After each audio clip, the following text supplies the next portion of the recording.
Today, a new future for millions of Syrians after a rebel advance ousts President Bashar al-Assad. We speak to our reporters in Syria and around the world on how this happened and the uncertainty over what's next for the region. Plus the latest headlines from South Korea and Taiwan. It's Monday, December 9th.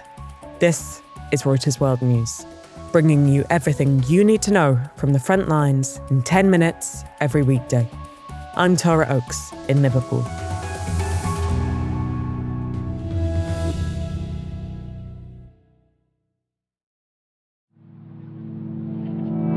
A lightning advance,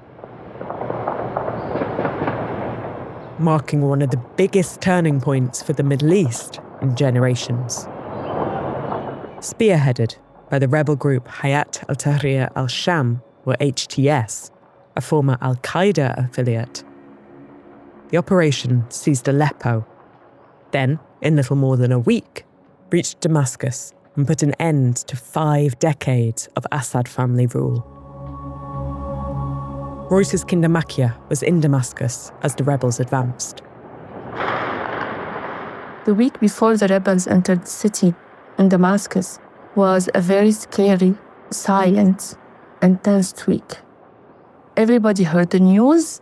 They knew they are very close to Damascus, but also they were scared because they didn't want to witness clashes or maybe mortar shells that they suffered from during the years of the war since 2011.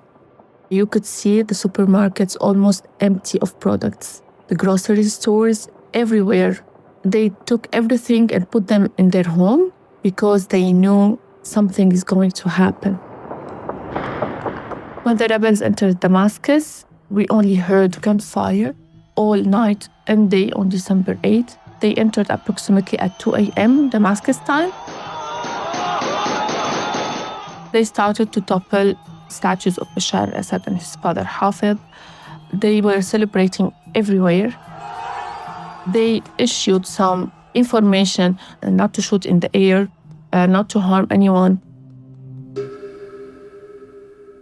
Assad and his family have fled to Russia, where they've been granted asylum. With him gone, videos posted online show Syrians strolling through his former palaces, posing for photographs, and some taking furniture and ornaments. Elated but often confused inmates have been pouring out of jails, holding up their hands to show how many years they'd been in prison. Reuters' Timur Azari is in Damascus this morning. Fighters and civilians continue to stream in from other parts of Syria to see their capital city in a completely different light. Many Syrians who were unable to move around the country to different parts controlled by different armed groups or the regime or others are now here and are seeing it for themselves. The fall of Damascus was initially quite chaotic. The Syrian army essentially took off their fatigues, laid down their weapons and melted back into society before the rebel forces could really take proper control of the city. And so you had looting, you had the central bank partially looted, people also raiding Bashar al-Assad's residence and the presidential palace. When we speak to the rebels now, they say that that's coming to an end. They are very keen on implementing a security plan that sees life return to normal as quickly as possible. Then comes the work of getting institutions to function again, supplying services for the people. The rebels are very keen to show that they can be a state, that they can transition into one at least. And so that's going to be the test going forward. Syria sat at the center of what was known as Iran's axis of resistance, which goes from Tehran all the way to Beirut. It is now no longer under the control of Bashar al-Assad, who was a player in that axis. And so it's a seismic shift in the region. The road that Tehran used to transport weapons across Iraq and then Syria to Hezbollah in Lebanon is now shut. Hezbollah itself is significantly degraded. And so you're looking at really a change in potentially in the balance of power in this part of the world. The United States will work with our partners and the stakeholders in Syria to help them seize an opportunity to manage the risks. US President Joe Biden taking stock of this new look Middle East. The White House is also watching statements from the HTS rebel group closely. It's still designated as a terrorist group by the US, Turkey, and the United Nations, despite spending years trying to soften its image to reassure international governments and minority groups within Syria. Steve Holland is in Washington, D.C. Now, Biden does not want to try to write a blueprint for Syria's future, but if he can do something to help facilitate peace in Syria, that he's going to try to do that in his remaining days in office. It presents itself some difficulties because the United States doesn't necessarily have strong ties with HTS, the main rebel group, or some of these other groups that are operating inside Syria and have been fighting Assad for so long. So that'll be a challenge to see if they can open up some line of communication with these people. And what's going to happen to the 900 US troops that are based in eastern Syria? So far, the U.S. decision is to leave these 900 troops in place at their bases. I wouldn't expect anything to happen to them quickly. There was some question as to whether the United States might use these troops to help secure Syrian stockpiles of chemical weapons. We were told that that's not the case.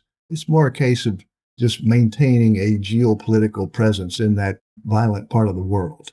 And the Biden administration doesn't have that long left in office. What happens when President-elect Donald Trump takes over? Trump has said that the United States should stay out of this part of the world, that should leave Syria to work things out for themselves. Now, it'll be a challenge for Trump to maintain this hands-off approach.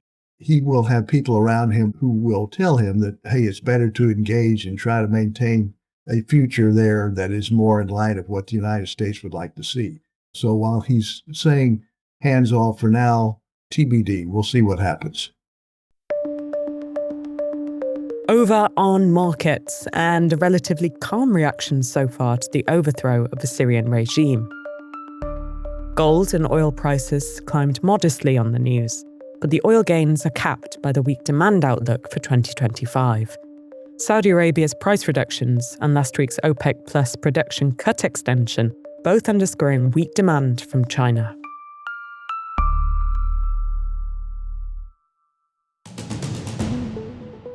South Korean President Yoon Suk-yeol has been banned from foreign travel over his failed attempt at imposing martial law.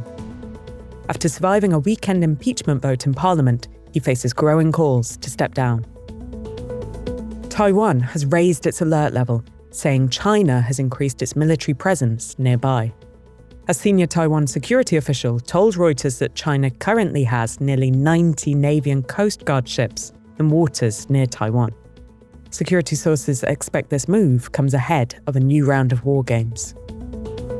US President-elect Donald Trump has called for an immediate ceasefire and negotiations between Ukraine and Russia on his social media platform, Truth Social. That call coming after an hour-long meeting with Ukrainian President Volodymyr Zelensky in Paris. And, in a Sunday interview with NBC, Trump vowed to act on his first day in office to pardon rioters involved in the January 6, 2021 Capitol attack. An amended lawsuit filed in federal court alleges that rap mogul Jay-Z raped a 13-year-old girl along with Sean Diddy Combs during a party in 2000.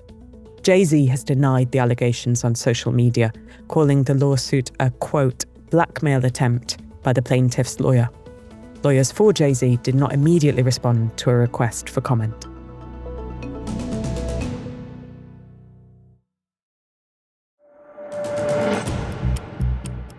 For today's recommended read, a story about how this year will be the world's hottest since records began.